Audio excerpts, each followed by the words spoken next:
مرزا جانی بیگ کو اکبر کے حضور پیش کیا گیا تو اکبر نے بھی اس سے نہایت التفات کا برتاؤ کیا اور وہ اس قدر مورد التفات و کرم ٹھہرا کہ کچھ دن بعد اسے 5 ہزاری منصب عطا کر دیا گیا۔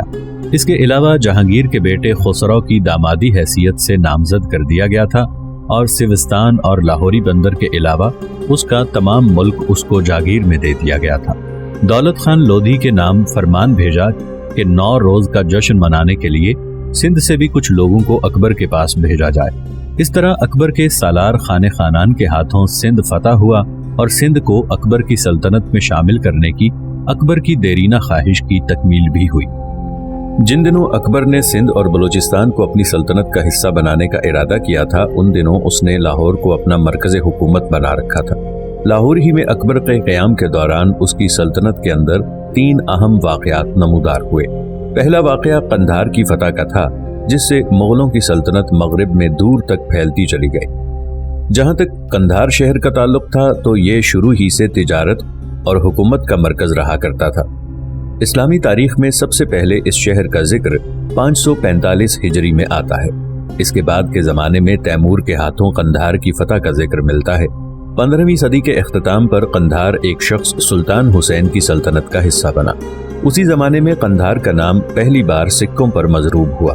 حسین کے عہد میں ارغون سردار ارزنون بیگ نے قندھار کو اپنا دارالحکومت بنایا، جبکہ شیبانی خان سے لڑائی میں ارزنون بیگ کی وفات کے بعد اس کے بیٹے شاہ بیگ ارغون کو مغل شہنشاہ بابر نے قندھار سے نکال باہر کیا، لیکن بعد میں شاہ بیگ دوبارہ قندھار میں داخل ہو گیا۔ لیکن بابر پھر حرکت میں آیا، اس نے دوبارہ قندھار پر قبضہ کر لیا۔ اس طرح قندھار مغل سلطنت کا حصہ بن گیا۔ بابر کی وفات کے بعد کابل اور قندھار کی حکومت کامران مرزا کو ملی اور وہ اس پر اس زمانے میں بھی قابض رہا جب اس کا بھائی ہمایوں ہندوستان سے جلا وطن کر دیا گیا تھا۔ ایران کے صفوی بادشاہ قندھار کو ہمیشہ خراسان کا حصہ قرار دیتے رہے تھے۔ ہمایوں کی جلا وطنی ختم ہونے کے بعد ہمایوں نے ایرانی فوج کی مدد سے قندھار کا محاصرہ کیا اور اسے فتح کرنے کے بعد ایران کے حوالے کر دیا، لیکن بعد ازاں ان سے واپس لے لیا۔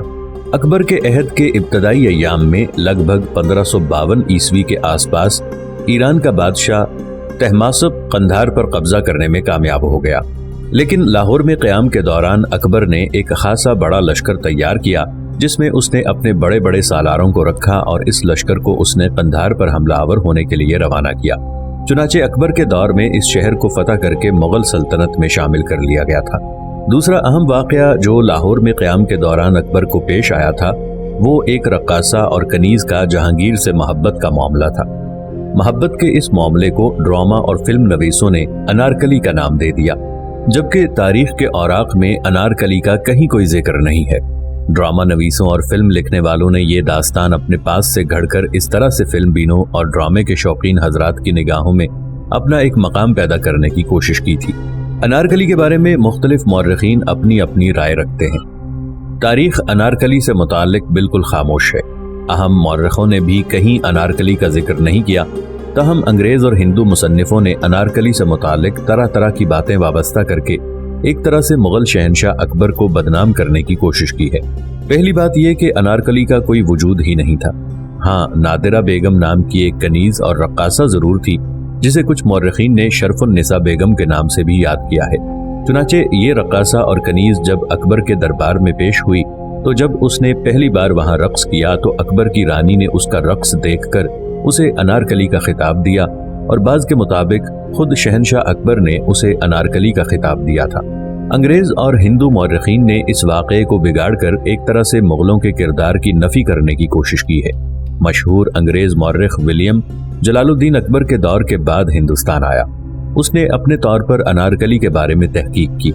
تحقیق کے مطابق انارکلی اکبر کی بیوی اور شہنشاہ دانیال کی ماں تھی، جو کہ اکبر کی کنیز خاص تھی، اور شہزادہ سلیم کا دل انارکلی پر آ گیا، جس کی وجہ سے اکبر کو شہزادے پر شک ہو گیا، اور اس شک کی بنیاد پر بادشاہ جلال الدین اکبر نے انارکلی کو زندہ دیوار میں چنوا دیا، اور شیخ فرید کی مسجد کے قریب اکبر کی وفات کے بعد جہانگیر نے سلطنت ہندوستان کا بادشاہ بننے کے بعد اپنی محبت کی یادگار میں انارکلی کا مقبرہ تعمیر کرا دیا۔ اکثر مورخین نے انارکلی کے وجود سے انکار کیا ہے اور انارکلی کے مقبرے کو ایک عام مقبرے کی عمارت یا شاہی عمارت کا ایک حصہ قرار دیا ہے۔ یہ عمارت ظاہری شکل و شباہت میں انار کی کلی سے مشابہت رکھتی ہے۔ لاہور میں جو انارکلی کا موجود مقبرہ ہے، اس مقبرے کے بارے میں بھی یہ کہا گیا ہے کہ مقبرے کے ساتھ جو باغ تھا اس میں اناروں کے بکثرت درخت تھے اور اسی لیے اس کا نام انار باغ مشہور ہو گیا اور وقت کے ساتھ ساتھ اس کا نام انارکلی باغ پڑ گیا۔ لیکن لاہور میں جو مقبرہ انارکلی کا مقبرہ کہلاتا ہے، اس سے کسی نہ کسی طور پر جہانگیر کا تعلق ضرور ہے، اس لیے کہ ایک دفعہ کسی نے جہانگیر سے سوال کیا یہ مقبرہ کس کا ہے، تو اس سوال کے جواب میں جہانگیر نے اپنے جذبات کا اظہار اس شعر کے ساتھ کچھ اس طرح کیا جو کہ قبر کے تعویذ پر کندہ ہے۔ آہ گرمن باز بینم روئے یار خیش را، تا قیامت شکر گویم کردگار خیش را۔ ان واقعات میں جو بھی حقیقت ہے اس کے بارے میں کوئی مستند تاریخ سامنے نہیں ہے، لیکن اس واقعے کے وجود سے انکار نہیں کیا جا سکتا، کیونکہ یہ مرمری مقبرہ عہد جہانگیر میں ہی تعمیر ہوا اور قبر کے تعویذ پر جہانگیر کا وہ پردرد شعر جو کچھ دیر پہلے سنایا جا چکا ہے، جہانگیر کی محبت کی گواہی دیتا ہے۔ موجودہ انارکلی کے مقبرے کی قبر کی تعویذ پر باری تعالیٰ کے 99 نام عربی خط میں نمایاں نظر آتے تھے اور سرہانے کی طرف مجنوں سلیم اکبر کے الفاظ بھی درج تھے۔ قبر کے تعویذ پر مدرجہ ذیل الفاظ کے علاوہ کچھ سن بھی درج تھے۔ اس گنبد نما مقبرے کی 2 منزلیں تھیں، دونوں منزلوں کے 8 دروازے تھے، کئی کھڑکیاں اور کئی روشن دان تھے۔ گنبد کے گرد 8 برجیاں تھیں اور ہر برجی کے ایک دروازے سے مقبرہ انارکلی کی عمارت انار کی کلی نما ہے۔ مہاراجہ رنجیت سنگھ نے 15 مارچ 1773 کو انارکلی باغ میں شہزادہ کھڑک سنگھ کی ولی عہدی کا جشن منایا۔ رنجیت سنگھ نے اس مقبرے کو اپنی فوج کی تربیت گاہ کے طور پر بھی استعمال کیا، لیکن افسوس سکھوں کے دور میں اس مقبرے کو تباہ کر دیا گیا۔ مقبرے میں لگے ہوئے سنگ مرمر اتار کر مقبرے کی بنیادوں میں دست و برد کرنے سے گریز نہیں کیا گیا اور قبر کے تعویذ پر بنے اسماء الہی اور اشعار تک کو ناکارہ بنا دیا گیا۔ سکھوں کے عہد حکومت کے بعد جب انگریزوں کا دور آیا تو اس مقبرے کی عمارت کو گرجا بنا دیا گیا اور انگریزوں نے اس مقبرے کے بڑے گنبد کے نیچے سے قبر اکھاڑ کر ایک طرف رکھ دی اور گرجے کا نام انہوں نے سینٹ جیمز چرچ رکھ دیا۔ اس کے علاوہ انہوں نے بڑے برج پر سرخ پتھر کی 2 فٹ طویل صلیب بھی نصب کر دی اور یہاں باقاعدہ عبادت شروع کروا دی تھی۔ اس کے بعد 1947 میں انگریزوں کے چلے جانے کے بعد سنگ سرخ کی صلیب انارکلی کے مقبرے سے اتار کر لاہور کے کیتھیڈرل چرچ کے احاطے میں نصب کر دی گئی اور اس مقبرے کو پنجاب سیکریٹریٹ لاہور کے احاطے میں شامل کر لیا گیا اور ضرورت کے مطابق اس عمارت میں بہت سی تبدیلیاں ہو چکی ہیں۔ اب اس عمارت کو سفید چونے کی چادر میں لپیٹ دیا گیا ہے اور اسے میوزیم اور ریکارڈ آفس کے طور پر استعمال کیا جا رہا ہے۔ اس عجائب گھر میں تاریخی واقعات کی پینٹنگز اور تصاویر آویزاں ہیں۔ آج مقبرے میں خاموشی کی بجائے صبح 9 بجے سے لے کر 3 بجے دوپہر تک لوگوں کی آمد و رفت رہتی ہے اور لوگوں کی آوازیں مقبرے کے گنبدوں سے ٹکرا کر پوری عمارت میں گونجتی رہتی ہیں۔ بہرحال تاریخ کے اوراق میں اس انارکلی کا کوئی ذکر نہیں ملتا جسے ڈرامہ نویسوں اور فلم لکھنے والوں نے لوگوں کے سامنے کھڑا کر دیا ہے۔ زیادہ تر لکھنے والے اس بات پر متفق ہیں کہ انارکلی کا کوئی وجود ہی نہ تھا اور یہ جو موجودہ انارکلی کا مقبرہ ہے یہ عام سا مقبرہ ہے۔ اس کو انارکلی کا مقبرہ اس لیے کہا گیا کہ اس کی شکل و شباہت انار کی کلیوں سے مشابہت رکھتی ہے۔ اس مقبرے کو انارکلی کا مقبرہ کہنے کی ایک اور وجہ بھی لوگ بیان کرتے ہیں، وہ یہ کہ کہا جاتا ہے کہ مقبرے کے ساتھ جو باغ تھا اس میں اناروں کے بکثرت درخت تھے، اس لیے اس کا نام انار باغ مشہور ہو گیا جو بعد میں بگڑ کر انارکلی بن گیا۔ اور انارکلی نام کی کسی کنیز کا کوئی وجود نہ تھا اور نہ ہی اس کی محبت کی خاطر شہزادہ سلیم یعنی جہانگیر نے اپنے باپ کے خلاف بغاوت کھڑی کی۔ اس میں کوئی شک نہیں کہ اکبر کے خلاف جہانگیر یعنی شہزادہ سلیم نے بغاوت کھڑی کی تھی، لیکن وہ بغاوت انارکلی کے حق میں یا انارکلی کی محبت کی وجہ سے نہ تھی۔ اس بغاوت کی ایک خاصی بڑی وجہ تھی جو آگے پیش کی جائے گی۔